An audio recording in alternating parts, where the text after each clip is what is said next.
be me. A few years ago, around 20 or 21, just your average college guy. Not a total loser, but definitely not a stud. A bit overweight, call it skinny fat. Mostly wore hoodies and jeans. My main problem wasn't looks. It was a complete lack of a spine. Had this friend, let's call her Diane. Known her since the start of college. We had a couple of classes together and just clicked. Or so I thought. To me, she was the sun and the moon. Smart, funny, and beautiful in that girl-next-door way. To her, I was useful. I was head over heels for this girl. A classic textbook case. And I was so deep in the friend zone, I was practically a founding father of the territory. My life back then revolved around her schedule. My phone was essentially her personal hotline. A typical week would start with a call around 1 a.m. on a Tuesday. I'd be half asleep, and my phone would buzz with her name. It was always a crisis. Michael, can you please come get me? Some random dude's name was a total jerk and left me here. Here was always some party or a bar on the other side of town. A good 40-minute drive. I never said no. I'd get dressed, get in my beat-up car, and drive out to rescue her. I'd find her sitting on a curb, usually crying, sometimes drunk. She'd get in my car, and the waterworks would start all over again. I'd listen for the entire drive back as she vented about how this guy was amazing at first, but then he just turned into a jerk. It was always the same story, just with a different name. I'd drop her off at her dorm, she'd give me a quick, teary-eyed, "You're the best. I don't know what I'd do without you," and then disappear inside. I'd drive home, exhausted, smelling like her cheap perfume and stale beer. I'd get to bed around 3 a.m., knowing I had an 8 a.m. class. But in my naive mind, I thought, this is it. This is how she'll realize I'm the one who's always there for her. What a fool. The next day, she'd need help with something else. It could be anything. My laptop is making a weird noise. Can you look at it? You're so good with computers. So I'd spend my afternoon running diagnostics while she FaceTimed her friends, laughing and gossiping. Or it would be, I don't understand this assignment at all. Can you just explain it to me? Explaining always turned into me, sitting there for 5 hours, basically outlining the entire paper for her. She'd turn it in, get an A, and then post on social media about how she worked so hard on it. I was her personal IT department, her tutor, her handyman. One time, she asked me to help her assemble a new bookshelf from IKEA. I spent an entire Saturday afternoon deciphering those cryptic Swedish instructions, sweating and getting blisters on my hands. She sat on her bed, scrolling through Instagram, occasionally saying, "You're almost done, right?" When I finished, she put one book on it, took a picture, and captioned it, "Love my new DIY project. #girlpower." I didn't even get a thank you. Just a, "Okay, you can go now, I'm meeting up with friends." And then there was the money. She was always broke, always. "Let's go get lunch," she'd text. She'd pick the place, usually some trendy cafe that was way out of my budget. We'd order, eat, and when the check came, she'd do this whole performance of patting down her pockets. Oh my God, I'm so stupid. I think I left my wallet in my other purse. Can you get this? I'll totally pay you back. She never paid me back. Not once. It happened so often, it became a running joke with myself. I started to factor in the Diane tax into my weekly budget. Movies, coffee, concert tickets. It was always on my dime. I was a walking, talking ATM with a heartbeat. The worst part is, I let it happen. I convinced myself that this was just what friends did, and that if I kept doing it, she'd eventually see my value. She saw my value, all right. Just not in the way I wanted. The guys she dated were a parade of walking red flags. There was the aspiring DJ who cheated on her, the guy with a motorcycle and a temper, the one who was finding himself and living off her meal plan. After every breakup, I was the one who had to pick up the pieces. I'd bring her ice cream and listen to her sob for hours. She would say things like, "Why do I always fall for the wrong guys? Why can't I just find someone nice like you?" That sentence was a dagger to my heart every single time. It gave me this tiny, pathetic flicker of hope. I'd think, maybe this time she gets it. But a week later, she'd be texting me, excited about some new guy she met. And he was always, without fail, a carbon copy of the last one. My friends tried to warn me. "Dude, she's using you. You need to cut her off. She's never going to see you as anything more than a doormat." I didn't listen. I told them they just didn't understand our special connection. I was so blinded by my own hope that I couldn't see the reality right in front of my face. She would even use me to make them jealous. She'd post pictures of us hanging out with captions like, "My forever bestie, the only man I can count on." Her boyfriends would get jealous, they'd have a fight, and then she'd come crying to me about how controlling they were. It was a sick, twisted cycle, and I was the fuel that kept it going. Sometimes she'd invite me to hang out with her and her other friends. I always felt like an outsider. They'd all be talking about parties I wasn't invited to or inside jokes I didn't get. Diane would introduce me as her sweet friend, Michael. I was like a pet she brought along to show everyone how she could be friends with a nice guy. I remember one night we were at a bar. It was me, her, and two of her girlfriends. Of course, I ended up paying for the first round. A group of guys came over to their table. Diane and her friends immediately lit up. I just sat there, invisible. For the next hour, I watched as she flirted outrageously with some tall guy in a leather jacket. She didn't look at me once. It was like I had completely ceased to exist. I eventually just got up and left. She texted me an hour later.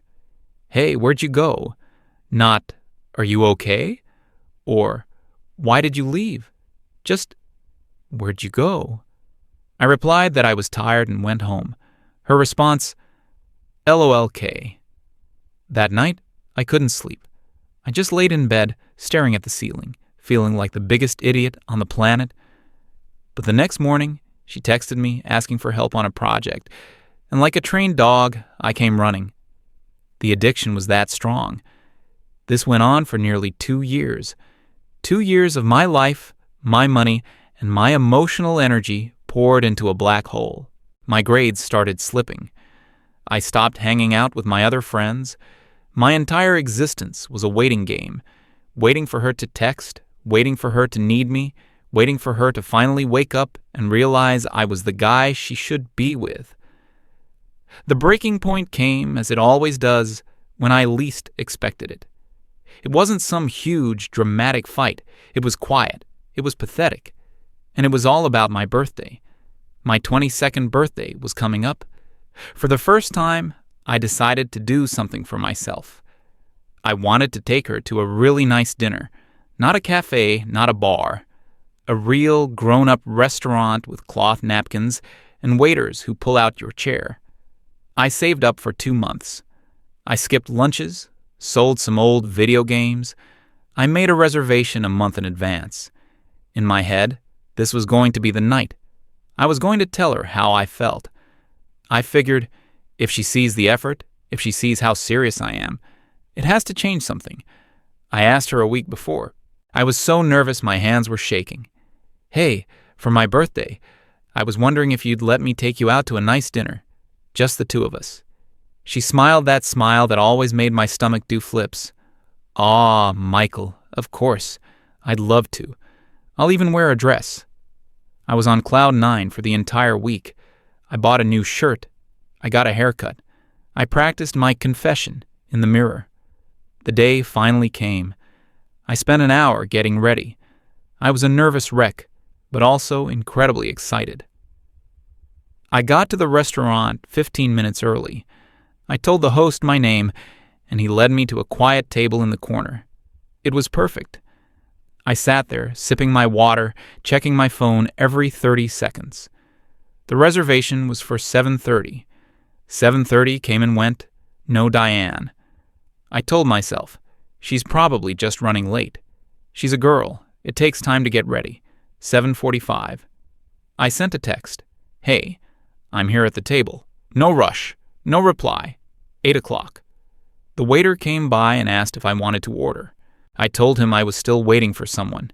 He gave me this look, a look of pure pity. I've never forgotten it. 8:15. I started to feel a cold dread creep into my stomach. I called her. Straight to voicemail. I called again. Voicemail. My mind was racing. Did something happen? Was she in an accident? But a part of me, the part I had been ignoring for 2 years, already knew the truth. 8:30. I had been sitting alone at a table for two for an hour. People at other tables were starting to look. I felt my face burning with humiliation. I was about to just get up and leave when my phone buzzed. It was a text from her. Finally. My heart leaped. Maybe there was a good reason. I opened the message, and my world just stopped. The text read, "So sorry. Totally forgot to tell you. I can't make it. Brad surprised me, and a bunch of us are going to this awesome concert. It was super last minute. We can celebrate your birthday some other time. Happy birthday." I read the text once, then a second time, then a third. Brad.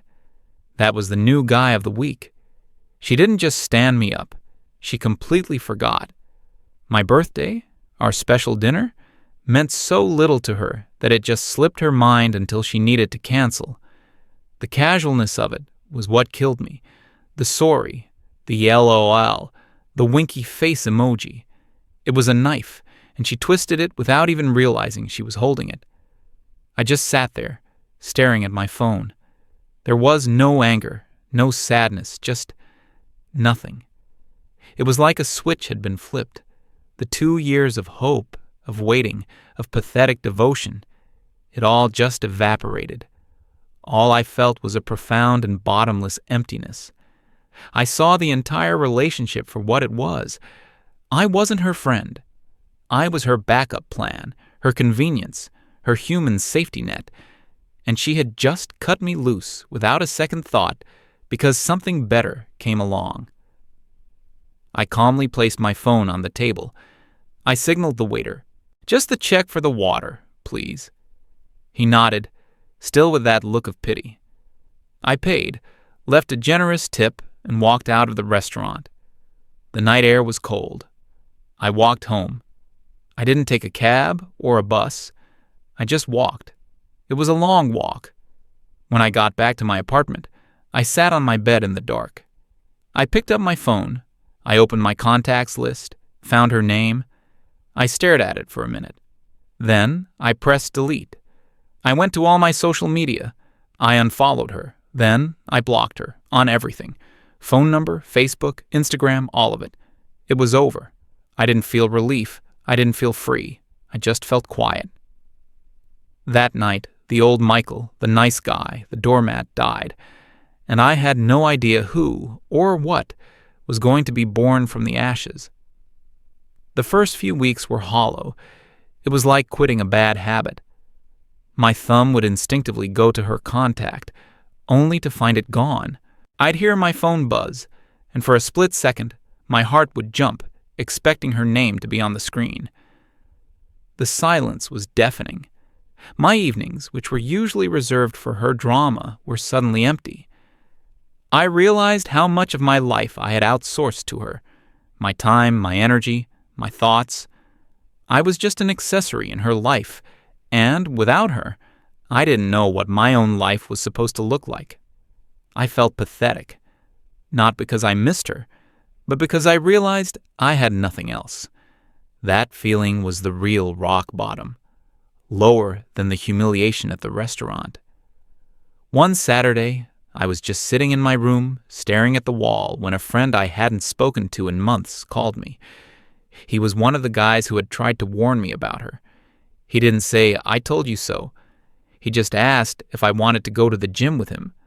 I had nothing else to do, so I said yes. I remember walking in there. I was weak, out of shape, and felt like everyone was staring at me. I could barely bench the bar. My friend was patient. showed me the ropes. Every lift was painful. My muscles screamed. But for the first time in a long time, I felt a different kind of pain, a productive pain. It wasn't the dull ache of emotional exhaustion. It was sharp, real, and something I could control. So I went back the next day, and the day after that. The gym became my therapy. All the frustration, the anger at myself, the years of repressed feelings. I poured it all into the weights. I stopped thinking about Diane. I started thinking about hitting a new personal record. I fixed my diet. No more late-night junk food. I learned how to cook. The weight started to come off. Slowly at first, then all at once. The skinny fat guy in the mirror was gradually being replaced by someone I didn't recognize, someone who looked capable. With the new physical discipline came mental clarity. I had all this free time and money now. It was amazing how much cash I had when I wasn't funding someone else's lifestyle. I looked at my grades and was disgusted. I was on the verge of failing a key class. I channeled my new gym discipline into my studies. I spent my nights in the library, not waiting by the phone. I caught up. I started acing my exams. I also realized I hated my major. It wasn't for me. I had some elective credits in marketing that I'd actually enjoyed. So, using the money I saved, I enrolled in some online certification courses for digital marketing and data analytics. It was fascinating. It was all about strategy, psychology, and tangible results. No gray areas, no emotional manipulation, just data. For the first time, I felt passionate about something that was purely for me. A year went by like that. In a blur of iron, textbooks, and healthy food, I had lost over 40 pounds of fat and gained a good 15 pounds of muscle. I threw out all my old hoodies and baggy jeans. I bought clothes that actually fit. My old friends, the ones I'd pushed away, came back into my life. We'd go out, have a good time. They never mentioned Diane. It was like an unspoken rule. We all just moved on. I finished my certifications and started applying for internships. I landed one at a decent marketing firm downtown. It was unpaid, but the experience was incredible. I worked my tail off. I was the first one in, the last one out. The CEO of the company noticed. A guy in his late 40s, sharp as a tack. He saw my work ethic and the results of the campaigns I assisted on. 3 months into the internship, he called me into his office. He offered me a full-time salaried position as a junior project manager. The salary was more money than I had ever seen in my life. I walked out of that office feeling 10 feet tall. That evening, I updated my LinkedIn profile. I didn't think anything of it. It was just a professional thing to do. It turns out that was the catalyst for the past to come crawling back. A few weeks later, I got a text from a number I didn't recognize. "Hey, it's Sarah. Remember me? From Diane's circle?" My blood ran a little cold. I replied, vaguely, "What's up?" "So this is super random, but Diane lost your number and was hoping you could text her. She really wants to catch up." I just stared at the message. A year of silence, and this is how she reaches out. Not even directly, through a proxy. The old me would have been thrilled. My heart would be pounding. The new me just felt tired. But there was also a sliver of cold, detached curiosity. I wanted to see what she wanted. I wanted to see if I was truly over it. I told Sarah to give Diane my number. A few hours later, my phone lit up with a text from her. "Hey, stranger. It's been forever. I heard you're doing amazing things, so proud of you. We should totally grab coffee and catch up for old time's sake." The "for old time's sake" line was the hook, the classic manipulation. I thought about it for a minute. What was the worst that could happen? I had my own life now, a career, confidence. She had no power over me. So I agreed. Sure, how about Tuesday afternoon? We set a time and a place, a neutral coffee shop halfway between my office and her part of town. I walked into the coffee shop on Tuesday. I wasn't nervous. I just felt calm. I saw her sitting at a table in the corner. For a second, my brain didn't register it was her. She looked exactly the same.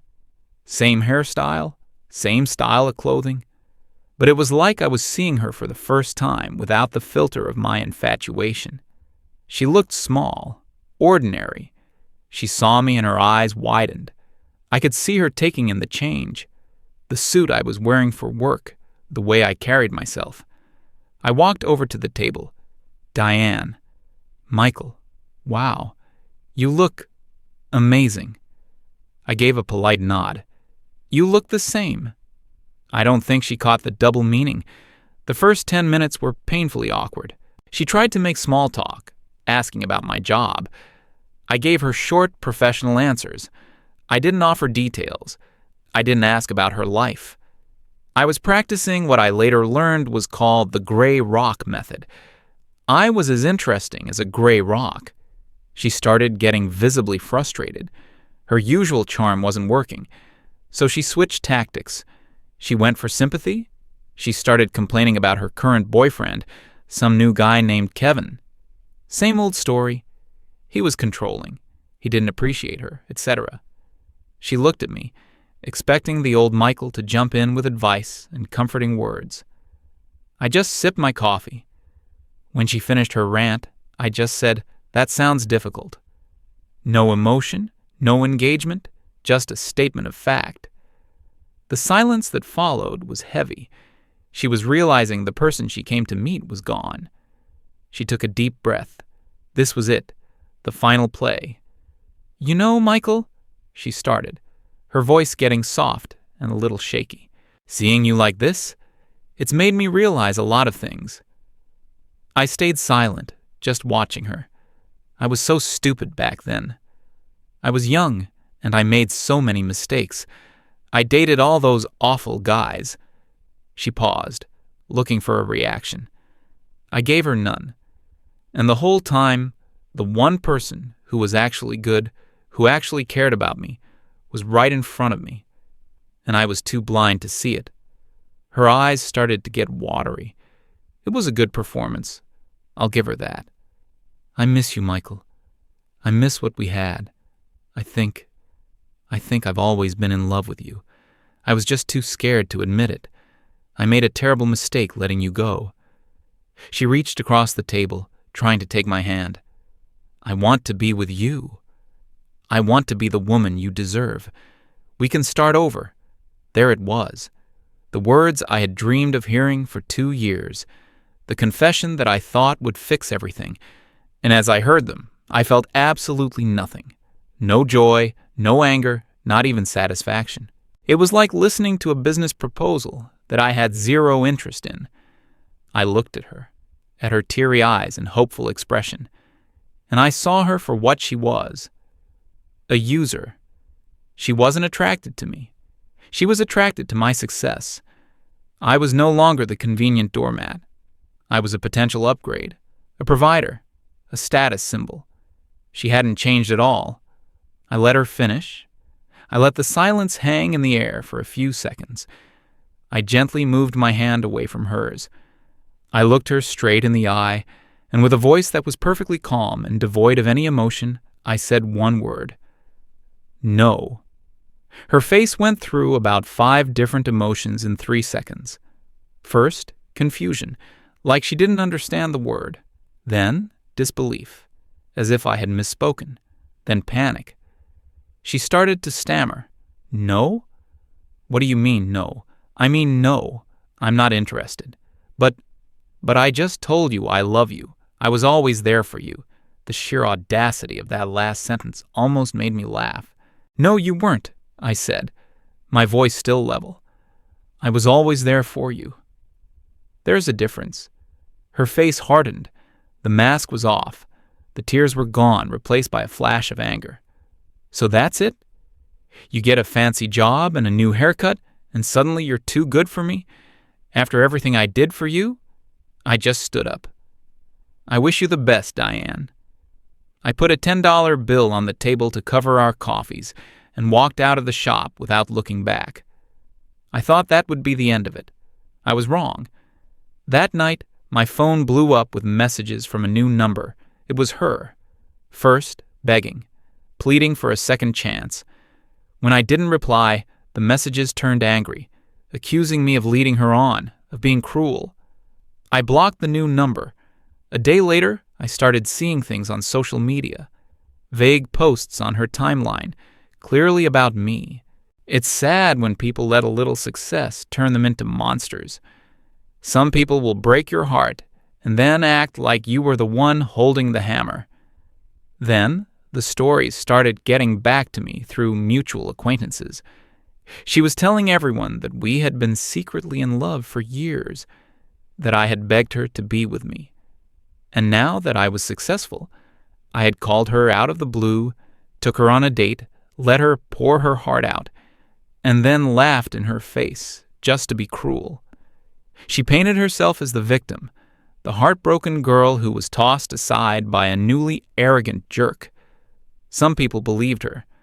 I got a few angry messages from her friends. I blocked them too. A year ago, this would have destroyed me.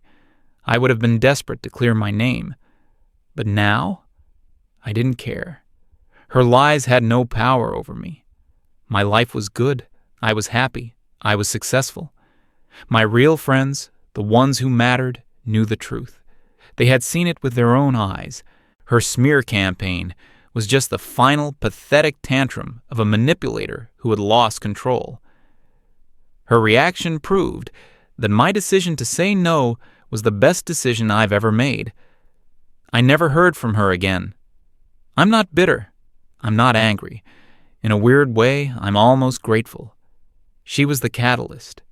She broke me down so completely that I had no choice but to rebuild myself from scratch.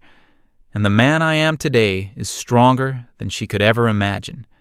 She didn't make me who I am, but her actions forced me to make myself. And for that, I've already won.